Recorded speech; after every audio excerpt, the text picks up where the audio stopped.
Paano pala kung kumain sila sa Tree of Life bago ang pagkakasala? Sagot, magkakaroon sila ng buhay na walang hanggan. Paano naman kung una silang nakakain mula sa Tree of Life at pagkatapos kumain din sila sa Tree of Knowledge na ipinagbabawal? Sagot, magkakaroon sila ng buhay na walang hanggan at malamang hindi na sila natuksong kumain mula sa Tree of Knowledge. Ngayon, paano naman kung matapos silang kumain ng ipinagbawal na prutas, nakakain pa rin sila mula sa Tree of Life? Sagot, pwedeng eternal doom ang mangyari sa kanila. Bakit?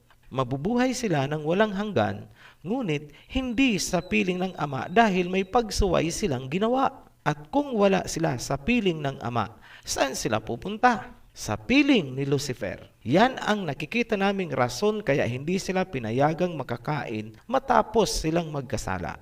No hope of salvation dahil wala nang dadaanan ang Messiah para maging human flesh. Yan ang wisdom bakit pinagwardyahan agad ang Tree of Life.